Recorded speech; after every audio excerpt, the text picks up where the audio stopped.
প্রধানমন্ত্রী তারেক রহমানের নেতৃত্বাধীন সরকারের ৬ মাস পূর্তি আজ। ১২ই ফেব্রুয়ারি নির্বাচনে নিরঙ্কুশ সংখ্যাগরিষ্ঠতা পায় বিএনপি। সরকার শপথ নেয় ১৭ ফেব্রুয়ারি। ধ্বংসস্তূপ থেকে ৬ মাসে দেশকে টেনে তোলার চেষ্টা করছে সরকার, জানিয়েছেন মন্ত্রী ও উপদেষ্টারা।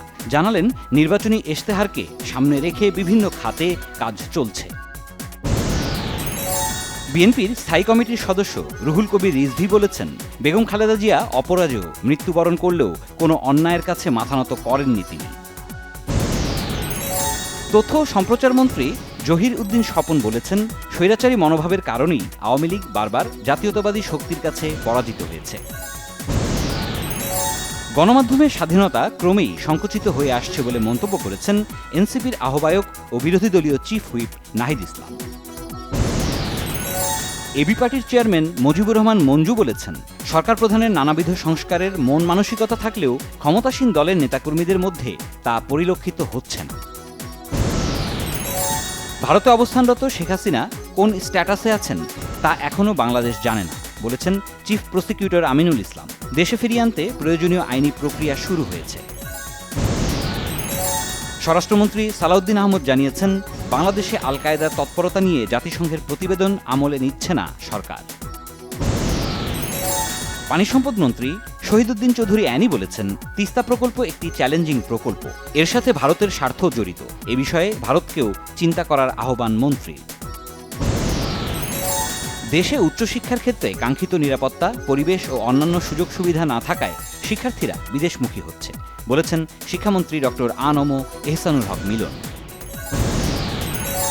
বাগেরহাটের দশানী রামপাল মোংলা জেলা মহাসড়কের দশানী থেকে গিলাতলা পর্যন্ত সড়ক পুনর্নির্মাণ ও সংস্কার কাজ শুরু, উদ্বোধন করেছেন সড়ক পরিবহন মন্ত্রী শেখ রবিউল আলম। ভোক্তা অধিকার সংরক্ষণ অধিদপ্তরের মহাপরিচালক জহিরুল ইসলাম বলেছেন, আইন প্রয়োগ করে শুধু জরিমানা নয়, বাজার বিশ্লেষণ করে নিত্যপণ্যের দাম নিয়ন্ত্রণ করবে সংস্থাটি। দীর্ঘদিন পর কাটতে শুরু করেছে গ্যাস সংকট। রাজধানীর পাম্প স্টেশনগুলোতে স্বস্তি, সিএনজি চালিত যানবাহনের ড্রাইভারদের মুখে হাসি। চট্টগ্রাম মহানগরীর পাহাড়তলীতে গাড়িচালক সজীব হত্যায় ৩ আসামির মৃত্যুদণ্ড। এরা হল হবিগঞ্জের নুরুল আমিন, কুমিল্লা দেবিদ্বারের মোহাম্মদ শাহজাহান এবং ফেনীর নুরুল আলম টুটুল। উত্তর পশ্চিম বঙ্গোপসাগর ও তৎসংলগ্ন উপকূলীয় এলাকায় সৃষ্ট লঘুচাপের প্রভাবে রাতভর বৃষ্টিতে চট্টগ্রাম মহানগরীর বিভিন্ন নিচু এলাকায় সৃষ্টি হয়েছে জলাবদ্ধতা। ইরানের সামরিক নীতি প্রতিরক্ষামূলক থেকে বদলে আক্রমণাত্মক করার ঘোষণা দিয়েছে দেশটির ইসলামিক বিপ্লবী গার্ড বাহিনী আইআরজিসি। পশ্চিমবঙ্গের বীরভূমের একটি হোটেলে আগুনে অন্তত ৭ জনের মৃত্যু। বিহারে মন্দিরে পদদলিত হয়ে ৭ নারীর প্রাণহানি।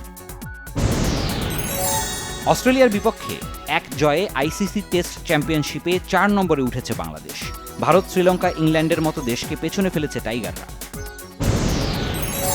চলতি মৌসুম শেষেই পেশাদার ফুটবলকে বিদায় জানাতে পারেন ক্রিশ্চিয়ানো রোনালদো। ভোগ ম্যাগাজিনকে দেওয়া সাক্ষাৎকারে তিনি বলেছেন, সম্ভবত চলতি মৌসুমই ফুটবলার হিসেবে তার শেষ মৌসুম। নিজের পরিচালিত আন্ধার ছবি নিয়ে মুখ খুলেছেন পরিচালক রায়হান রাফি। বলেছেন, সব ছবিতেই নায়কদের আলাদাভাবে উপস্থাপন করেন তিনি। এই ছবিতেও থাকবে একই চমক।